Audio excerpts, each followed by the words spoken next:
नमस्कार, न्यूज़ 10 में आप सभी का स्वागत। मैं हूं आपके साथ भावना नैयर। देश और दुनिया की बड़ी और अहम खबरों को लेकर मैं हाजिर हूं। शुरुआत करते हैं न्यूज़ 10 की टॉप हेडलाइंस के साथ। दिल्ली चुनावी रण में उतरे कई दिग्गज राजनेता। भाजपा अध्यक्ष जेपी नड्डा और योगी आदित्यनाथ करेंगे जनसभाएं। आम आदमी पार्टी और कांग्रेस नेताओं का भी प्रचार अभियान जारी।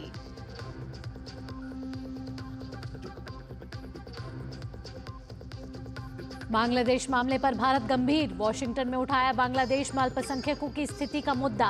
विदेश मंत्री डॉक्टर एस जयशंकर ने की ट्रंप प्रशासन से चर्चा।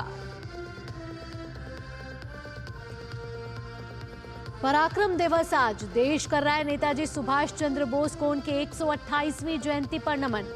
राष्ट्रपति, प्रधानमंत्री समेत हर किसी ने किया नेताजी को याद। देश भर में आयोजित हो रहे हैं कई कार्यक्रम। दावोस में विश्व आर्थिक मंच में इंडिया फर्स्ट पर जोर। राजनीति भूल एक मंच पर आए सभी भारतीय राजनेता। महाराष्ट्र में भारी निवेश पर हुआ समझौता। और लॉस एंजलिस के जंगलों में लगी आग फिर भड़की। तेज हवाओं के चलते फैल रही है आग। 19,000 लोगों को सुरक्षित स्थानों पर पहुंचाया गया। और न्यूज़ 10 की शुरुआत दिल्ली विधानसभा चुनावों के साथ। जी हां, दिल्ली के चुनावी दंगल की बात कर लेते हैं, जहां सभी पार्टियों ने चुनाव प्रचार में अब पूरी ताकत झोंक दी है। सभी दल धुआंधार प्रचारों में जुटे हुए हैं। पार्टियां अपने फायरब्रांड नेताओं को मैदान में उतर रही हैं। बात भाजपा की कर लेते हैं तो उत्तर प्रदेश के मुख्यमंत्री योगी आदित्यनाथ दिल्ली में तकरीबन 14 चुनावी जनसभाएं करने वाले हैं। योगी आदित्यनाथ आज 3 जनसभाएं करेंगे और जनता से बीजेपी की तरफ से वोट देने की अपील करेंगे। इसके अलावा आपको बता दें, बीजेपी के राष्ट्रीय अध्यक्ष जेपी नड्डा भी आज 2 जनसभा करेंगे। सबसे पहले वो नजफगढ़ में रैली करने वाले हैं और उसके बाद जाएंगे वो शकूर बस्ती, जहां भाजपा प्रत्याशी के समर्थन में चुनावी रैली करेंगे। बात अब कांग्रेस की कर लेते हैं तो कांग्रेस भी दिल्ली की कुर्सी हासिल करने के लिए कोई कोर कसर नहीं छोड़ रही है। लगातार एड़ी चोटी का जोर लगाया जा रहा है। कांग्रेस नेता Sandeep Dikshit door to door अभियान कर रहे हैं। वहीं कांग्रेस नेता राहुल गांधी आज मुस्तफाबाद में रैली करेंगे। हालांकि बुधवार को होने वाली रैली राहुल गांधी की तबीयत खराब होने की वजह से स्थगित हो गई थी। दिल्ली विधानसभा चुनाव के लिए आपको बता दें, अगले महीने की 5 तारीख को होना है मतदान, और जबकि मतगणना होगी 8 फरवरी को, जब जनता देगी दिल्ली के लिए अपना जनादेश। आगामी दिल्ली विधानसभा चुनाव के मद्देनजर मतदाताओं की भागीदारी को बढ़ाने के लिए चुनाव आयोग लगातार प्रयासरत है और इसी कड़ी में दिल्ली पुलिस के साथ मिलकर लोकतंत्र के इस पर्व में मतदाताओं को जागरूक करने के लिए विभिन्न जिलों में जागरूकता अभियान चलाए जा रहे हैं। पेश हमारे संवाददाता मुकेश शुक्ला की ये खास रिपोर्ट। आगामी विधानसभा चुनाव को लेकर दिल्ली में सरगर्मियां तेज हैं।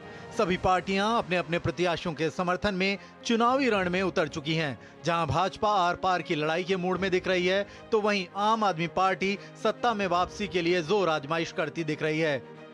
पिछले 2 बार से खाता खोलने में असफल रही कांग्रेस इस बार सीटों की संख्या बढ़ाने की जुगत में है, लेकिन ये सब तभी संभव होगा जब मतदाता मतदान केंद्र पहुंचे। मतदाताओं को जागरूक करने के लिए चुनाव आयोग ने कमर कस ली है और अपने स्वीप कार्यक्रम के माध्यम से वो विभिन्न स्तर पर जागरूकता अभियान चला रही है। इसी कड़ी में चुनाव आयोग ने दिल्ली पुलिस के साथ मिलकर मतदाताओं को अपने मत का इस्तेमाल करने के लिए जागरूकता अभियान चला रखा है। इलेक्शन कमीशन की मंशा भी थी और उन्होंने हमें निर्देश भी दिया कि एक ऐसा माहौल बनना चाहिए दिल्ली में जो वोटर उसको एक उत्सव की तरह मनाए और वोटर खुश होके आए और उनको प्रोत्साहित किया जाए कि कोई आपको परेशानी नहीं होगी, आप आइए। तो उसके मद्देनज़र हमारे विभिन्न डिस्ट्रिक्टों ने, जितने भी उपायुक्त डीसीपी हैं, उन्होंने अच्छे कदम उठाए हैं और अभी आगे भी उठाएंगे। दिल्ली पुलिस विभिन्न जिलों में सेल्फी पॉइंट, नुक्कड़ नाटक और पर्चे बांटकर मतदाताओं को लोकतंत्र के इस पर्व में शामिल होने के लिए प्रेरित कर रही है। दिल्ली पुलिस की तरफ से ये जो इनिशिएटिव है, इसका पर्पज़ ही केवल यही है कि ज़्यादा से ज़्यादा लोग आकर वोटिंग करें, अपने मताधिकार के अधिकार को समझें और इस जो दिल्ली विधानसभा 2025 का इलेक्शन है, इसमें मैक्सिमम पार्टिसिपेशन करें। जो नए वोटर्स हैं और ज़्यादा से ज़्यादा संख्या में लोग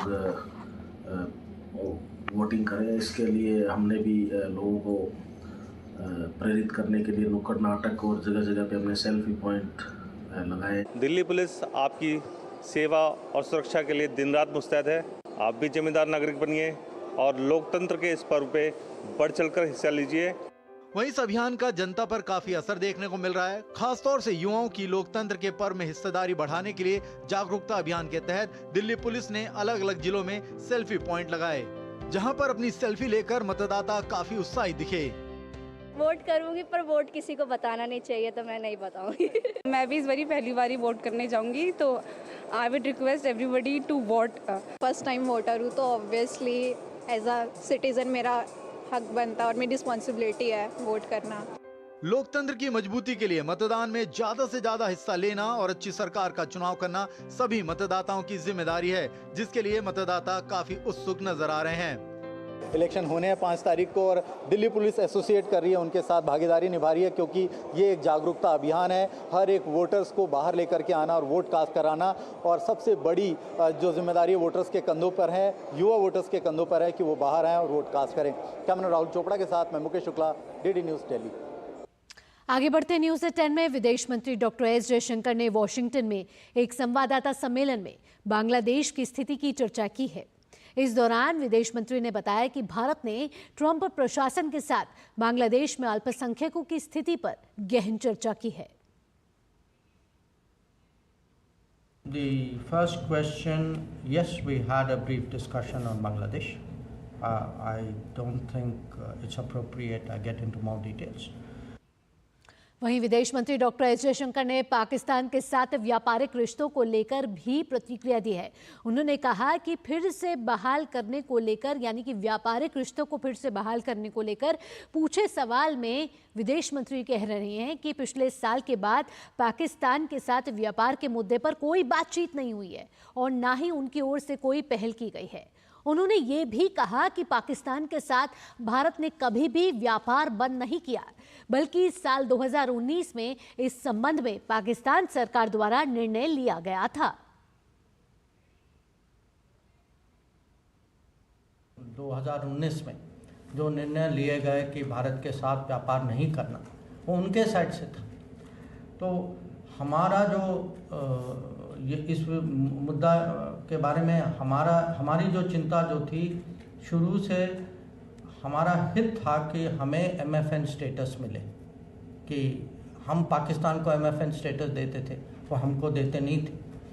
तो आज पिछले साल के बाद ऐसी कोई पाकिस्तान के साथ बैठ के ऐसी कोई बात नहीं हुई व्यापार के बारे में, ना उनके यहाँ से कोई ऐसा इनिशिएटिव आया है। जो ड्रग्स के बारे में जो आप कह रहे हैं, वो तो सबको जानकारी है इसमें कि वहाँ से ड्रग्स काफ़ी संख्या में आते हैं और ये चिंताजनक विषय है। अपनी यात्रा के दौरान विदेश मंत्री डॉक्टर एस जयशंकर ने यूएस सेनेट इंडिया के सह अध्यक्ष मार्क वार्नर से भी मुलाकात की। विदेश मंत्री ने बताया कि इस मुलाकात में द्विपक्षीय संबंधों को और मजबूत करने पर चर्चा हुई है। डॉक्टर जयशंकर ने एक्स पर मुलाकात को लेकर खुशी जाहिर करते हुए पोस्ट भी साझा की। और आइए आगे बढ़ते हुए अब बात कर लेते हैं स्विट्जरलैंड के दावोस में चल रही विश्व आर्थिक मंच की वार्षिक बैठक की। इस दौरान भारतीय नेताओं ने इंडिया फर्स्ट का संदेश दिया है। इस वैश्विक मंच पर भारत का प्रतिनिधित्व करने कई राजनीतिक हस्तियां पहुंची हैं। इनमें केंद्रीय मंत्री अश्विनी वैष्णव भारतीय उच्च प्रतिनिधिमंडल का नेतृत्व कर रहे हैं। इसके अलावा केंद्रीय मंत्री CR पाटिल, के राम मोहन नायडू, चिराग पासवान और जयंत चौधरी भी शामिल हो रहे हैं। साथ ही महाराष्ट्र, आंध्र प्रदेश और तेलंगाना के मुख्यमंत्री भी शामिल हैं। इसके अलावा तमिलनाडु और केरल के नेता भी शामिल हैं। सभी नेताओं ने वर्ल्ड इकोनॉमिक फोरम में इंडिया फर्स्ट पर जोर दिया है। विश्व आर्थिक मंच की 55वीं बैठक 24 जनवरी तक चलने वाली है। इस दौरान भारतीय नेताओं का वैश्विक निवेशकों के साथ बैठक का दौर भी जारी है और दुनिया भर की कंपनियों से भारत में निवेश की अपील की जा रही है। We will plan ahead as India first, always first. The diversity that we represent here, we also represent the unity within this entire diverse group. And our purpose is common. Our purpose is to make sure that our country develops, our country gets that position which it deserves, and we will all work together going forward as one team. And we have had multiple discussions among ourselves how electronics manufacturing, GCC, whether it is one party in the center, another party at state, but we have pushed it to the absolutely without keeping any political considerations, and we'll keep doing that. इस बैठक में शामिल होने गए आंध्र प्रदेश के मुख्यमंत्री N Chandrababu Naidu ने इस मौके पर प्रधानमंत्री नरेंद्र मोदी के नेतृत्व की सराहना की है। उन्होंने कहा कि प्रधानमंत्री मोदी के नेतृत्व में भारत का ब्रांड मजबूत हुआ है, विश्व स्तर पर भारत का कद और विश्वसनीयता बढ़ी है। Again, the brand of India has been reinforced. Under Honorable Prime Minister's leadership, India is very strong, well recognized by global community, global investors and all countries. That is the message. This Davos is giving some, not agenda, some ideas for the global community. All ideas already we are implementing. So we have to reinforce our execution. World economic forum 2025 के दौरान महाराष्ट्र के मुख्यमंत्री देवेंद्र फडणवीस की अगुवाई में महाराष्ट्र ने इतिहास रचते हुए राज्य में निवेश के लिए अब तक 54 MOU साइन किए हैं। इन समझौते से राज्य में 15.70 लाख करोड़ रुपए का निवेश होगा। इन भारी भरकम रकम के निवेश से महाराष्ट्र में 15.95 लाख रोजगार का सृजन होगा। इसमें रिलायंस इंडस्ट्रीज के साथ 3 लाख करोड़ रुपए का समझौता भी शामिल है। महाराष्ट्र सरकार के अनुसार रिलायंस के साथ समझौते से संभावित रूप से 3 लाख नौकरियां पैदा होंगी।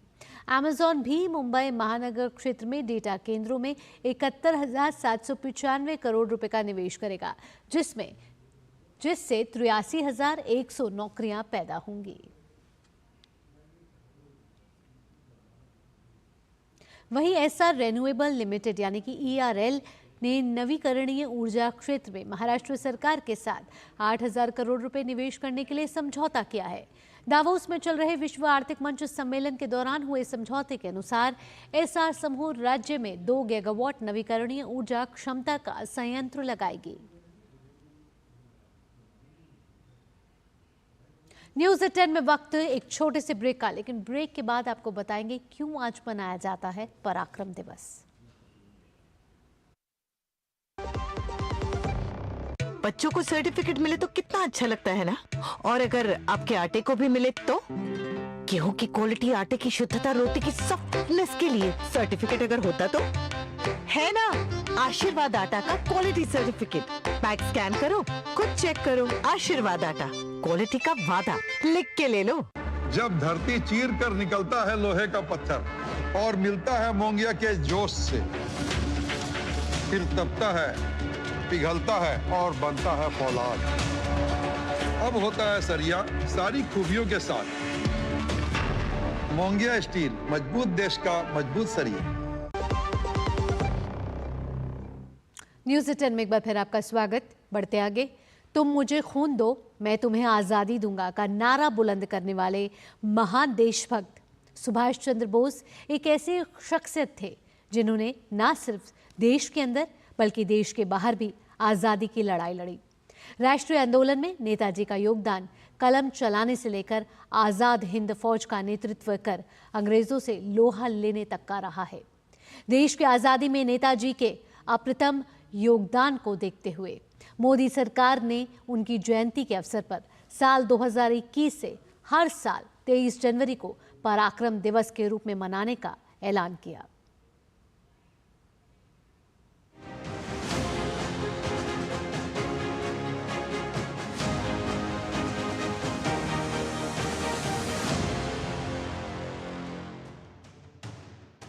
तेईस जनवरी 1897 को उड़ीसा के कटक में जन्मे सुभाष चंद्र बोस अंग्रेजी हुकूमत के खिलाफ वो आवाज थे जिसने राष्ट्रीय आंदोलन को एक नई धार दी। आईसीएस की नौकरी छोड़कर लंदन से भारत लौटने के बाद देशबंधु चितरंजन दास ने उन्हें फॉरवर्ड अखबार का संपादक बना दिया। नेताजी ने साल 1928 में कलकत्ता की सड़कों पर सेना की वर्दी में 2000 भारतीय युवकों के साथ परेड कर ब्रिटिश खेमे को हिलाकर रख दिया था। 1938 में हुए हरिपुरा अधिवेशन में नेताजी कांग्रेस के प्रमुख बनाए गए। क्रांतिकारी रास बिहारी बोस से प्रभावित होकर नेताजी सुभाष चंद्र बोस ने आजादी की लड़ाई के लिए विदेशी मदद जुटाने की ठान ली थी। कलकत्ता में पुलिस की नजरबंदी को चकमा देकर सुभाष बाबू काबुल के रास्ते जर्मनी पहुंचे। जर्मनी में उनकी मुलाकात हिटलर से हुई, जिसने ब्रिटिश हुकूमत को कमजोर करने के लिए नेताजी को हर संभव मदद मुहैया कराने का वादा किया। साल 1983 में नेताजी जब जापान पहुंचे तब उन्हें कैप्टन मोहन सिंह द्वारा स्थापित आजाद हिंद फौज का नेतृत्व करने की जिम्मेदारी दी गई। उनका चुनाव खुद रास बिहारी बोस ने किया था। 1943 में ही नेताजी ने आजाद हिंद फौज की सेना की सलामी लेने के बाद दिल्ली चलो और जय हिंद का नारा दिया। आईएनए का मुख्य आधार एकता, त्याग और निष्ठा रखा गया। इसके साथ ही महिलाओं के लिए झांसी की रानी रेजिमेंट का गठन किया गया, जिसकी कमान कैप्टन लक्ष्मी स्वामीनाथन को सौंपी गई। आजाद हिंद फौज ने साल 1944 की फरवरी में ब्रिटिश सेना पर हमला कर दिया। पलेल और तीम समेत कई भारतीय प्रदेशों को अंग्रेजों से मुक्त करा लिया गया था। सितंबर 1944 में शहीदी दिवस के भाषण में ही नेताजी ने आजाद हिंद सैनिकों को कहा था, तुम मुझे खून दो, मैं तुम्हें आजादी दूंगा। नेताजी के सम्मान में सितंबर 2022 में इंडिया गेट के पास उनकी प्रतिमा स्थापित की गई है, जो यहां आने वाले व्यक्ति को आजादी के आंदोलन में नेताजी की याद दिलाता है। Bureau report, DD news.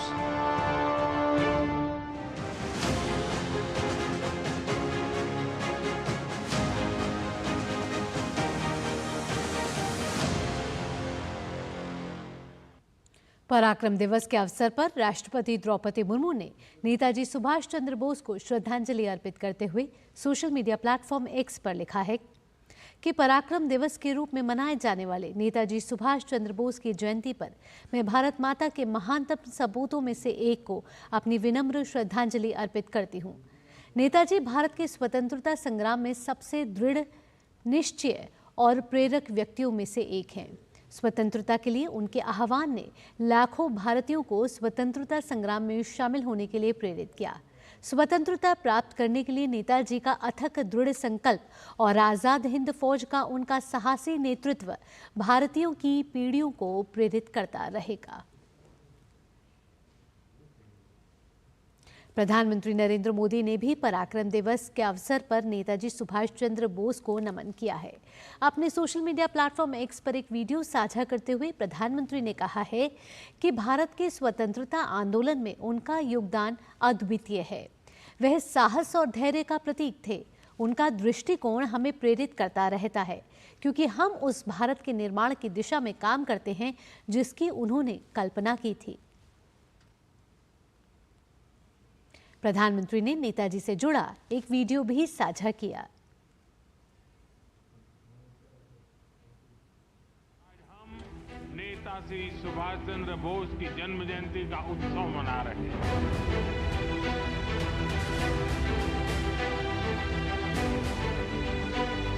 Netaji का जीवन परिश्रम ही नहीं, पराक्रम की भी पराकाष्ठा। नेताजी ने भारत की आजादी के लिए अपने सपनों, अपने आकांक्षाओं को तिलांजलि दे दी। वे चाहते तो अपने लिए एक अच्छा जीवन चुन सकते, लेकिन उन्होंने अपने सपनों को भारत के संकल्प के साथ जोड़ दिया। नेताजी देश के उन महान सपूतों में से एक थे जिन्होंने विदेशी शासन का सिर्फ विरोध ही नहीं किया, बल्कि भारतीय सभ्यता पर सवाल उठाने वालों को भी जवाब दिया। ये नेताजी थे जिन्होंने पूरी ताकत से मदर ऑफ डेमोक्रेसी के रूप में भारत की पहचान को विश्व के सामने रखा।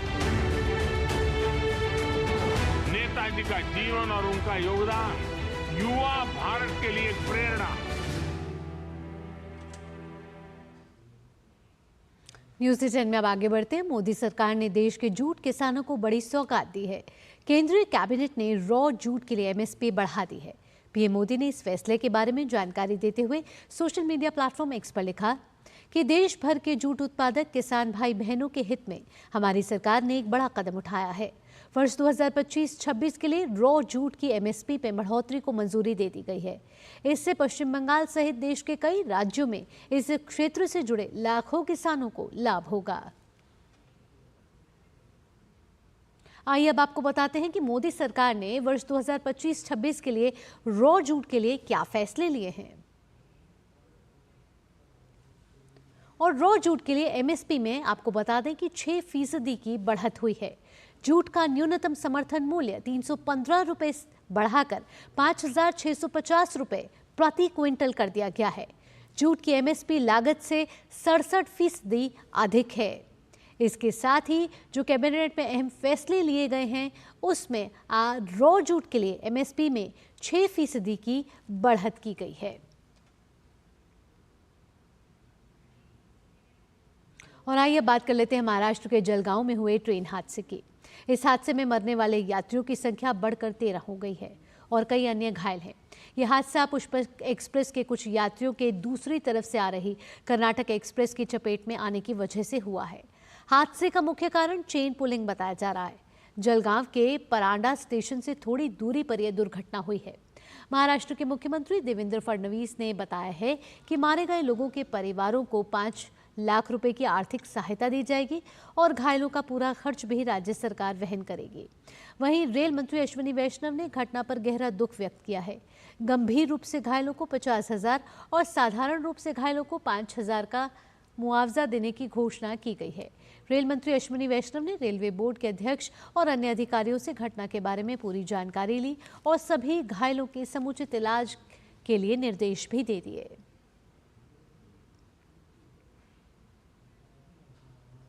आइए बात कर लेते हैं नव्य दिव्य भव्य महाकुंभ की।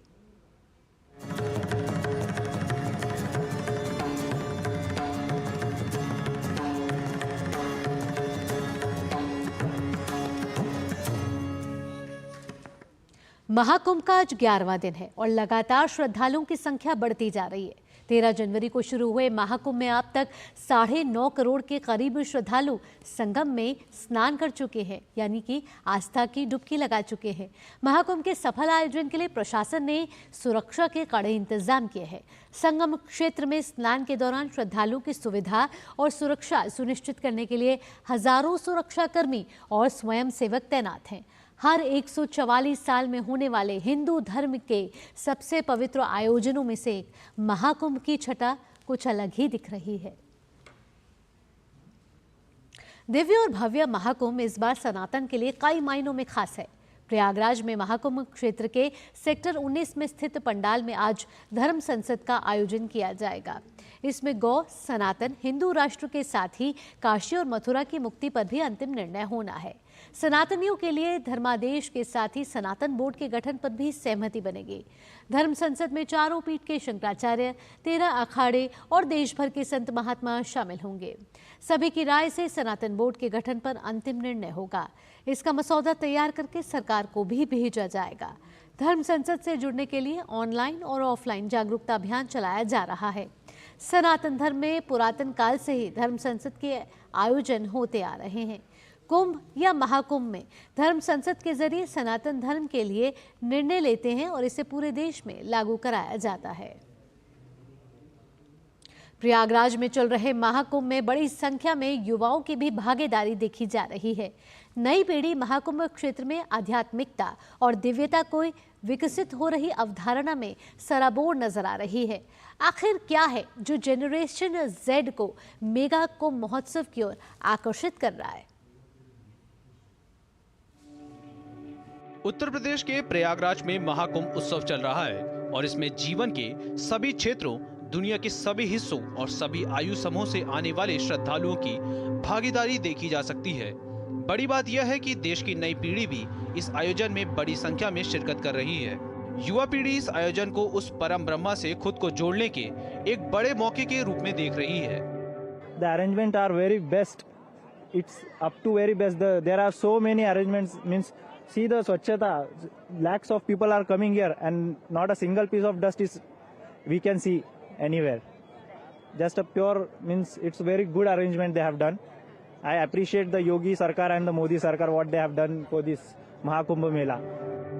इतना ही नहीं, तीर्थयात्री और इन्फ्लुएंसर अपनी इस जीवंत यात्रा को सोशल मीडिया के जरिए साझा भी कर रहे हैं, जबकि कंटेंट क्रिएटर्स महाकुंभ महोत्सव के महत्व पर प्रकाश भी डाल रहे हैं। All arrangements are good. Everybody should visit here.